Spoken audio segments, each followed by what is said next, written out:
Hey guys, this is Preeti. Welcome back to my channel. दोस्तों, आज हम बात करने वाले हैं एक 2016 Hollywood psychological horror movie the Watcher के बारे में। इस कहानी की शुरुआत होती है लॉस एंजलिस के एक घर से, जिसमें एक ओल्ड जापानीज कपल रहते हैं, मिस्टर एंड मिसेस आकीमोटो। हम देखते हैं मिसेस आकीमोटो बहुत बीमार है। उनका चेहरा सफेद है, छाले पड़ चुके हैं और उनके पेट में दर्द भी हो रहा है। उनका हस्बैंड उन्हें खिलाने की बहुत कोशिश कर रहे हैं, मगर उन्हें बिल्कुल भी भूख नहीं है। अचानक उन्हें खिड़की के बाहर कुछ दिखता है, जिसे देखकर वो डर जाती है, रोने लगती है।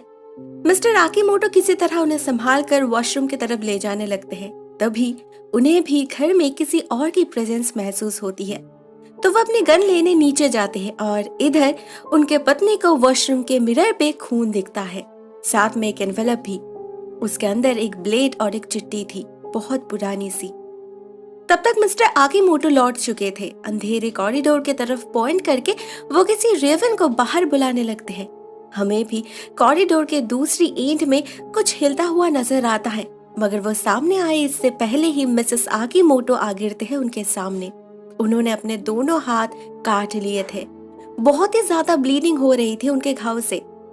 हॉस्पिटल ले जाने से पहले ही उनकी मौत हो जाती है और हमें घर के बाहर एक रेवन दिखता है, घर की तरफ नजर रखते हुए, बिल्कुल किसी वॉचर की तरह।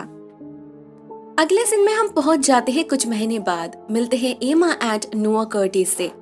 वो लोग अभी अभी साउथ से नॉर्थ शिफ्ट हुए थे। उन्हें घर की सख्त जरूरत थी, तो एक दिन उनकी एजेंट फ्रांसिन उन्हें एक अट्रैक्टिव ऑफर देती है। लॉस एंजलिस के एक पॉश इलाके में 2000 स्क्वायर फीट का एक घर विद फर्नीचर्स।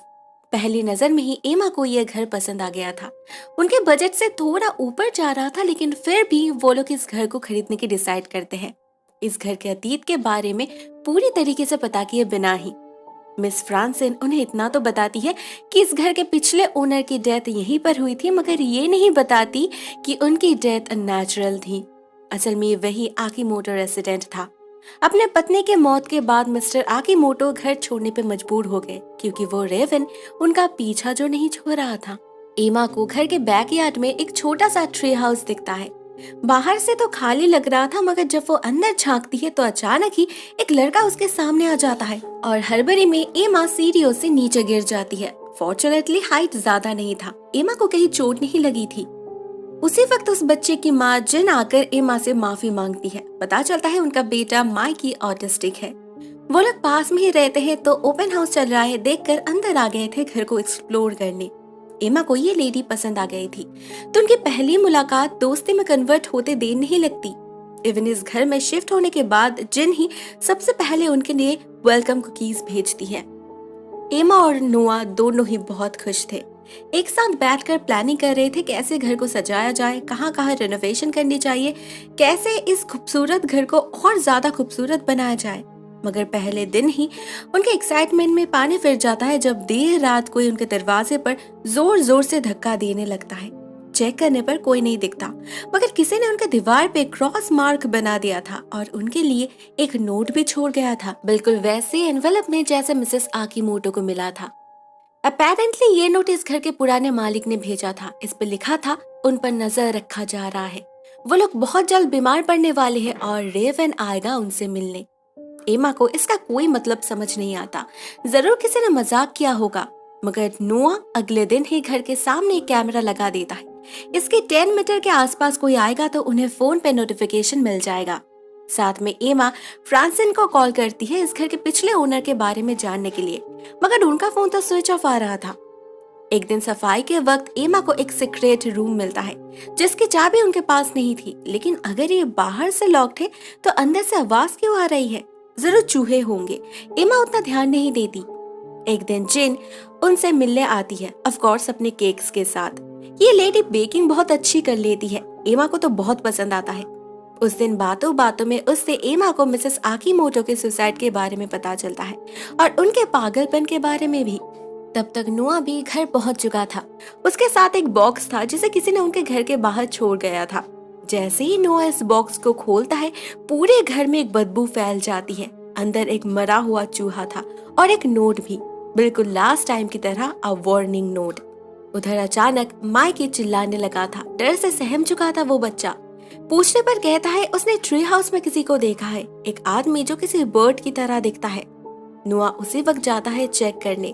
उसे कोई आदमी तो नहीं मिलता मगर कुछ सामान जरूर मिलते हैं, जिससे साबित होता है पिछले कुछ दिनों से वहाँ कोई रह रहा है।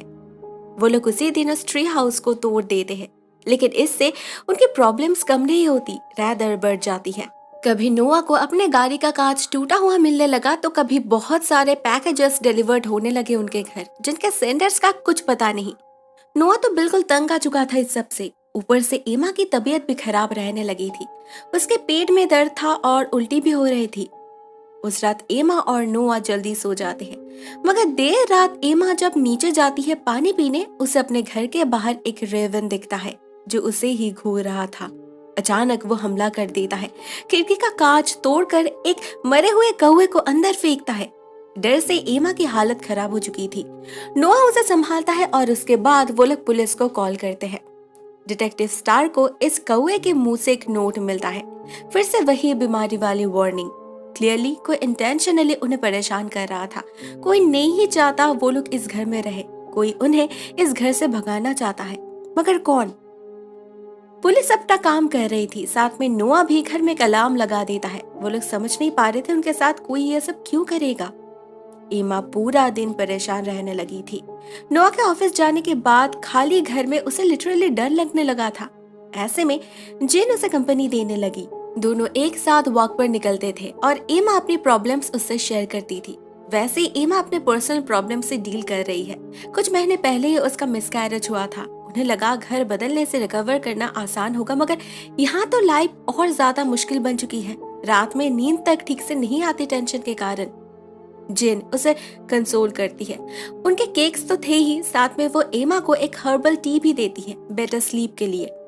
उधर ऑफिस में नोआ को एक पार्सल मिलता है जिनमें फ्रांसिन का चश्मा और कुछ पेपर्स थे। नोआ इमीडिएटली स्टार को इन्फॉर्म करता है और डिटेल्स में सब कुछ बताता है। दूसरी तरफ घर में एमा कुछ देर के लिए सो गई थी। जब उसकी नींद टूटती है तब तक सूरज ढल चुका था। उसे घर के अंदर फिर से वही रेवन दिखता है, मगर अंदर जाके चेक करने पर उसे कोई रेवन नहीं मिलते हैं मिस्टर आकीमोटो। वो बहुत ही ज्यादा गुस्से में थे। किसी ने उन्हें एक नोट भेजा है और उन्हें लगता है ये काम एमा और नोआ का है। एमा जल्दी से अलार्म ऑन करती है और भागती है घर से बाहर। जब तक पुलिस आती है मिस्टर आकीमोटो जा चुके थे। उस नोट से पता चलता है ये सेम बंदे का काम है। उसने मिस्टर आकीमोटो को भड़काया है इस घर में आने के लिए। वजह जो भी हो, एमा को इस घर में रहना सेफ नहीं लग रहा था, तो जब जिन उसे अपने साथ रहने की ऑफर देती है वो राजी हो जाती है। इससे एटलीस्ट उसे चैन की नींद तो आएगी। मगर नोआ उसे जाने नहीं देता क्योंकि उसे जिन पसंद नहीं। इंस्टेड वो कुछ दिनों के लिए ब्रेक लेने की डिसाइड करता है। उनके सामने वाले घर में कपल रहते थे, अमांडा और रेजी। वो लोग इनके दोस्त थे और एमा को लेकर परेशान भी। अमांडा एमा को एक शॉकर देती है सेल्फ डिफेंस के लिए, और रेजी देर रात तक उनके घर में रुकता है नोआ को कंपनी देने के लिए। उसके जाने के बाद नोआ एक गड़बड़ कर देता है। वो रेजी को बाहर तक छोड़ने गया था, तभी गलती से उससे दरवाजा लॉक हो जाता है। वो एमा को बहुत बुलाता है, इवन दीवार पे चढ़ के खिड़की पे नॉक भी करता है, मगर एमा तो हर्बल टी पीकर सो चुकी थी। गहरी नींद में थी वो। कोई आवाज उसे सुनाई नहीं देती। बेचारा नोआ, वो बस सोच ही रहा था क्या करे। तभी उसे अपने बेडरूम में वो रेवन दिखता है। असल में रेवन के कॉस्ट्यूम में कोई इंसान था। वो एमा के तरफ आगे बढ़ने लगा था। उसका इंटेंशन कुछ ठीक नहीं लग रहा था, तो नोआ झट से नीचे जाकर उनके टूटे हुए खिड़की से अंदर आता है। तब तक वो बंदा जा चुका था। छोड़ गया था बहुत सारे डॉल्स के पार्ट्स और एक चिट्ठी। इसमें उनके मरे हुए बच्चे के बारे में लिखा था। इस बंदे ने उन्हें वार्न किया है, अगर वो लोग इस घर को छोड़कर नहीं गए तो उनके आने वाले बच्चे को भी वो मार डालेगा। मामला दिन ब दिन सीरियस होता जा रहा था। नोआ एमा को कुछ नहीं बताता, मगर उसे रेगुलरली वो रेवन घर के सामने नजर आने लगे, स्पेशली रात में। साथ में एमा के शरीर में भी बदलाव नजर आने लगे थे। वो बहुत ही ज्यादा पेल दिखने लगी थी, उसके बाल झड़ने लगे थे और वो बहुत ज्यादा वीक भी पड़ चुकी थी। उनके पास पैसे नहीं थे कि वो लोग कहीं और शिफ्ट हो जाए। वो लोग ऑलरेडी लोन में डूब चुके थे। जब एमा इन बातों को जिन से शेयर करती है तो वो एक ऑफर देती है। कहती है उसके पास रियल एस्टेट लाइसेंस है, तो क्यों ना वो इस घर को बेचने की कोशिश करे। एमा इस सब के लिए रेडी नहीं थी, तो वो मना कर देती है। उसी दिन रास्ते पर उनकी मुलाकात होती है अमांडा से। वो जिन से पहली बार मिल रही थी, मगर वो दावा करती है इससे पहले भी उसने जिन को कहीं देखा है। कहाँ, वो उसे याद नहीं आ रहा। रात में एमा जब नोआ से सारी बातें शेयर करती है तो नोआ उसे जिन से दूर रहने के लिए कहता है। उसका हर मामले में इंटरफेयर करना नोआ को पसंद नहीं आ रहा था। वो कुछ ज्यादा ही कंसर्न नहीं है उन्हें लेकर। नोआ ने नोटिस किया है ये औरत बातें बहुत अच्छी कर लेती है, किसी को मैनिपुलेट करना खूब आता है उसे। लेकिन एमा को वो औरत जेन्युइन लगती है। बेचारे सिंगल हैंडेडली एक ऑटिस्टिक बच्चे को संभाल रही है, आसान थोड़ी ना है। उस रात और एक हादसा होता है। एमा को अपने पूरे शरीर पे इरिटेशन होने लगे थे, इतना ज्यादा कि वो अपने नाखूनों से स्किन को काट देती है। नोआ को लगता है बग्स का प्रॉब्लम है, तो वो नेक्स्ट डे ही पेस्ट कंट्रोल वालों को बुला लेता है और खुद एमा के साथ रेजी और अमांडा के घर में शिफ्ट हो जाता है। मगर जिन उनका पीछा नहीं छोड़ती। वो फिर से केक लेकर हाजिर हो जाती है उनके घर के दरवाजे पे। जब कोई दरवाजा नहीं खोलता तो वो एमा को कॉल भी करती है, फिर से उसे अपने ऑफर के बारे में सोचने के लिए कहती है। इस बार तो एमा को भी ऑड लगता है, तो उसे भगाने के लिए एमा उससे झूठ कहती है कि वो आउट ऑफ टाउन है। मगर किसी तरह जीन को सच पता लग ही जाता है और वो इतना ज्यादा नाराज हो जाती है कि अपना प्लेट ही तोड़ देती है। अमांडा उनका बहुत ख्याल रख रही थी, मगर फिर भी एमा को बहुत अजीब फील हो रहा था। वो अपने सैनिटी पर ही सवाल उठा रही थी।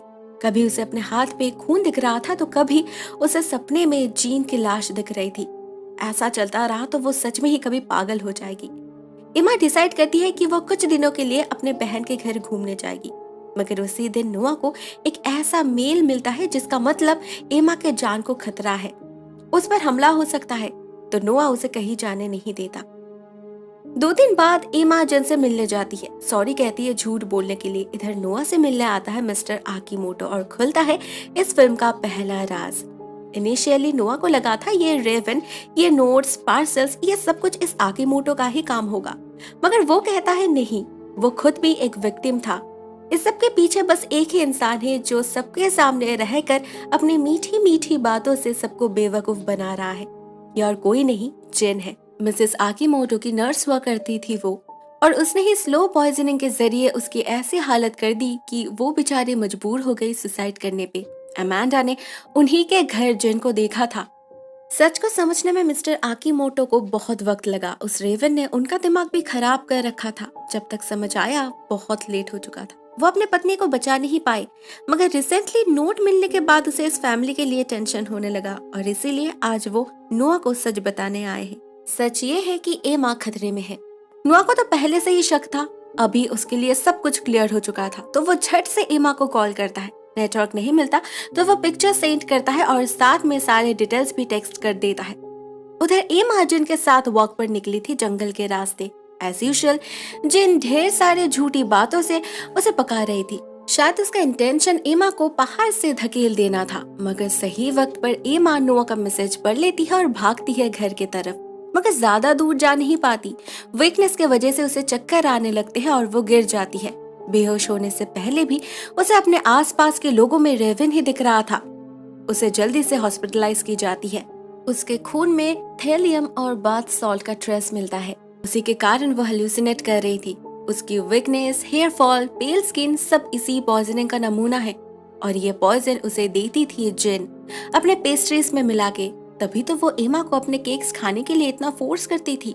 मगर क्यों? वो ऐसा क्यों करेगी? इसका जवाब मिलता है जब डिटेक्टिव शार्क इस घर के बैकग्राउंड के बारे में पता करते हैं। पता चलता है ये घर असल में कभी जिन के परिवार का हुआ करता था। उसका जन्म इसी घर में हुआ था, मगर जब वो बहुत छोटी थी उनके फैमिली में एक फाइनेंशियल क्राइसिस देखा गया, जिस वजह से वो लोग बैंकरप्ट हो गए और उन्हें ये घर ना चाहते हुए भी ऑक्शन पर उठाना पड़ा। मिस्टर एंड मिसेस आकीमोटो ने वहीं से इस घर को खरीदे थे। अडल्ट होने के बाद जिन इस घर को खरीदने की कोशिश की, मगर उसके पास पैसे नहीं थे। ऊपर से केयरलेस लाइफस्टाइल के कारण माइकी भी आ गया था उसके पेट में। तो उसने दूसरा रास्ता अपनाया। घर के लोगों को स्लो पॉइजनिंग करके मारने लगी, जिससे डर के मारे सभी इसे छोड़ दे।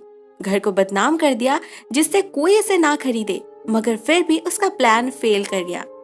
दूसरी बार कर्टिस फैमिली ने उससे इस घर को छीन लिया, तो वो एमा के साथ भी सेम गेम खेलने लगी। ना रियलिटी में उस घर में कोई बग्स था, ना एमा सच में बीमार थी। वो तो बस पॉइजनिंग का असर था जिसे ठीक होने में वक्त लगेगा। अभी सच्चाई जानने के बाद घर लौटने में एमा को कोई प्रॉब्लम नहीं रही। उधर पुलिस भी जीन को ढूंढ रहे थे, मगर उसका कोई पता नहीं चल रहा था। अपेरेंटली जिन ने अपने बारे में सारे डिटेल्स झूठ दिए थे। इसी बीच एक दिन एमा पर हमला होता है। रेवन के कॉस्ट्यूम में कोई उसे मारने की कोशिश करता है एंड फाइनली उसे खींचकर उस बंद कमरे में ले जाकर कैद कर देता है। उसी कमरे में एमा को फ्रांसिन की लाश दिखती है। उसे देखकर लग रहा था उसकी मौत कई दिन पहले हुई है। कुछ देर बाद जब नोआ घर लौटता है तो एमा के आवाज से उस कमरे तक पहुंच जाता है, अपने पत्नी को रेस्क्यू करता है और पुलिस को बुलाता है। सभी के लिए एक बात साफ हो चुकी थी कि ये जिन दिन ब दिन डेस्परेट होती जा रही थी। अभी जब उसका इंटेंशन सबके लिए क्लियर हो चुका था तो उसे फंसाने का एक नया प्लान रेडी करते हैं डिटेक्टिव शार्क। उस घर में ओपन हाउस अरेंज किया जाता है, एज इफ कर्टिस फैमिली ने मन बना लिया है उस घर को बेचने का। एमा खुद जिन को कॉल करके इनवाइट करती है और सभी दूर से घर के तरफ नजर रखने लगते हैं। लेकिन सुबह से शाम हो जाने के बाद भी जिन कहीं दिखाई नहीं देती। एट लास्ट उसकी गाड़ी दिखती है, मगर उसमें से उतरता है माइकी घायल हालत में। क्लियरली जिन ने अपनी फ्रस्ट्रेशन उस पर निकाली थी।